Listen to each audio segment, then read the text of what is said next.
most people think that lighting designers only work with light. Yes. But increasingly it's important to understand the value of darkness at the right time. What is it that we as humans experience?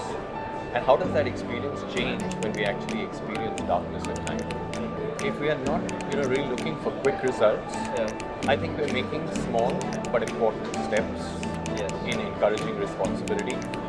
But I think the real success will come when that is a common dialogue that's put forward by the design community to the user community. Right? If they are disparate voices, there is a lot more confusion. So kind of aligning those voices is actually, I think, the bigger responsibility.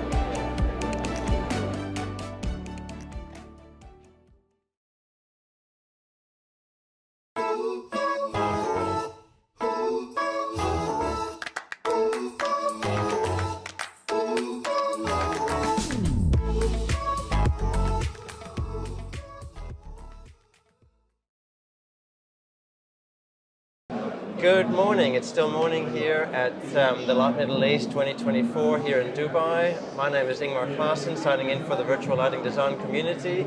I have a special guest with me at the moment, Linus Lopez.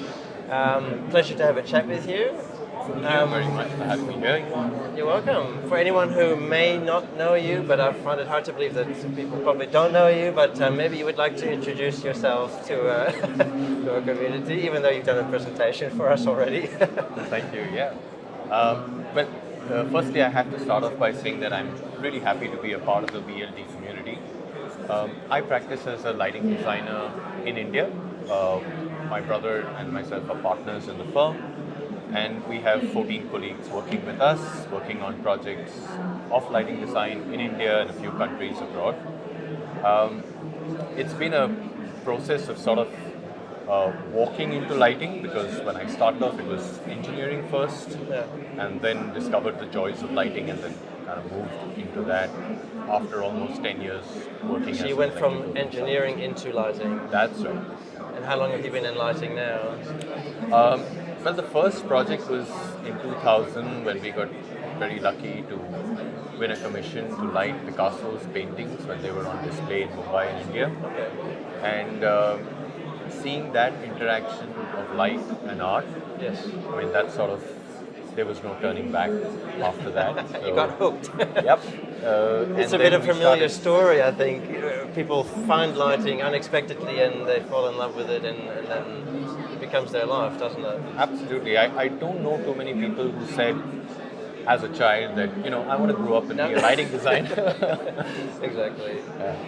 So this is day 2 of the fair. You were also involved in the judging on the Monday. So what's been your experience being part of that judging process? You've been a judge previously, I suppose. How does this compare with your experiences? Well, interestingly, this was my first experience. Okay. And that's mainly because I have never been really one of the flag bearers for awards or juries. Yes. I was very hesitant to even be a part of this jury. Okay, interesting. But I was convinced by Sharon that it would actually be a very good experience. Right. And I have to say that those words were very true. As much for the fact that they were really interesting projects that we had to review, but also the fact that along with the 10 other very respected lighting designers in the field, it was really interesting to hear the analysis of a project. Oh, yes. So it wasn't just a selection based on that last visual image. Yes. It was a deep down dissection of the process of design, the challenges, how were questions about sustainability answered. So for me it was a great experience, and I think the results... You might do it again. Absolutely. Because you were able to also be there with the designer of the project. Right? That was an interesting addition this time, that we were actually able to ask very specific questions to the designer about the project and hear firsthand from them about it. So that was a really good part of it. So you actually learn a bit more as well about For the sure. decisions they're making and all that. Yeah. So now over the fair itself, being day 2, you've had a chance to roam around. You're speaking later on at ThinkLight. So what are your impressions this year? This isn't your first year coming to Light Middle East. Well, yeah, it's my second year. Your second year, Yeah. yes. Last year was the first year, and post-COVID, the mecca for us and our company would always be Light and Building in Frankfurt, where we see new technology, meet old friends. Yeah. That hadn't happened for 3 years, so meeting in Dubai was a really pleasant experience, both to catch up with the lighting community and meet all those people that we only saw on screens over the 3 years. This year, I have to say that it's been even bigger. It looks like there are a lot more participants on the shop floor. Yeah. But I also find, for me, it's about the complete knowledge gain. So it's a little bit about technology from the exhibitors and the manufacturing community, but also content from lighting designers. So it's been a really nice, healthy mix for both this time. Have you attended much of the ThinkLight presentations, the sessions? Yes, absolutely. What would you say inspired you, or what have you heard that you thought, wow, that's been great to actually witness that? Yeah, so I think for sure the keynote, 2 keynotes, Lauren Dandridge and Dorothy, Yes.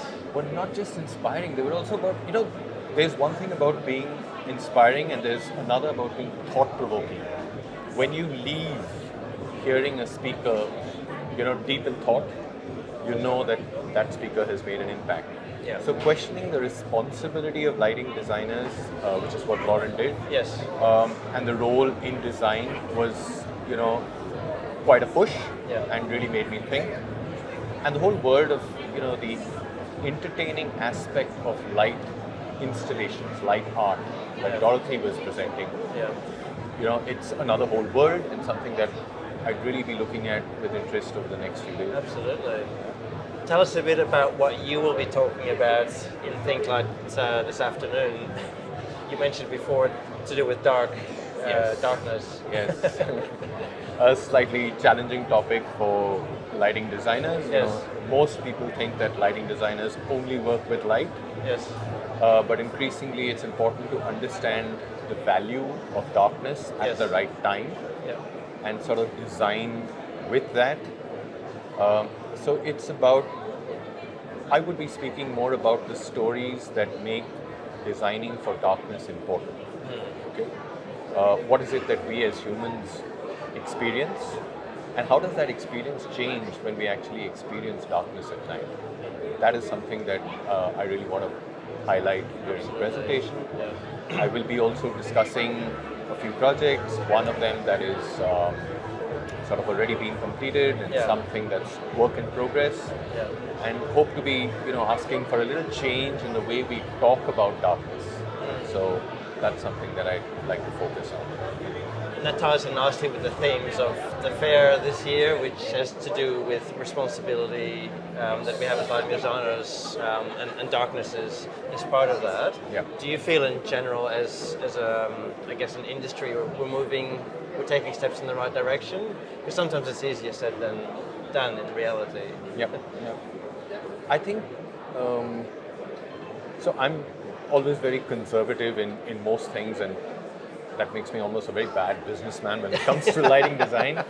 But I think if we are not really looking for quick results, I think we're making small but important steps in encouraging responsibility. But I think the real success will come when that is a common dialogue that's put forward by the design community to the user community. Right? If they are disparate voices, there is a lot more confusion. So kind of aligning those voices is actually, I think, the bigger responsibility. So now there's a big question for you. What gets you out of bed in the morning? What inspires you? Or is there anything maybe that you've maybe encountered that sort of is a bit of a wow factor, or you think is a bit of a motivating factor for you in your daily life? Well, interestingly, that changes year on year, sometimes month on month. But I think increasingly since the pandemic, it is about spreading both the awareness of the need for a profession of lighting designers. So there's a lot of focus now from my side to spend a little more personal time in promoting the profession of lighting design in India, Yeah. and then also, kind of letting the world know that there are really good Indian lighting designers also doing very good work. Yes. But it's also about increasing the awareness through education and research about good lighting. These are things that I'm really motivated about, and I'm very happy to take up opportunities that kind of promote that. Absolutely. Yeah.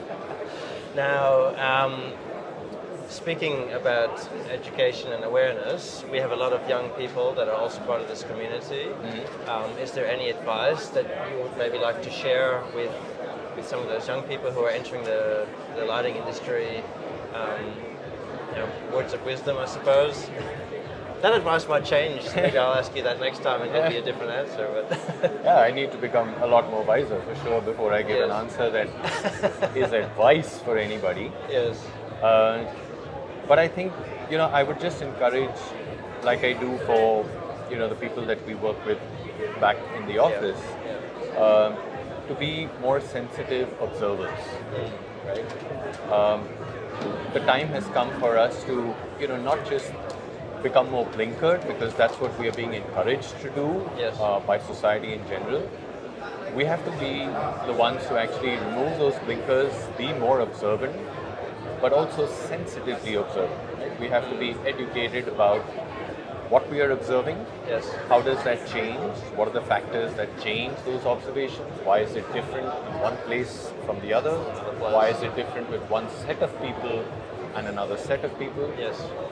And that becomes a good feedback to design. The ability to observe how people use spaces, how they think about spaces, comes from good observation. I think that's a really great note to end the interview, and I appreciate you coming down and having a chat with us, and A pleasure, Ingmar. we will see you around at the fair. Thanks, you. Linus. Yeah.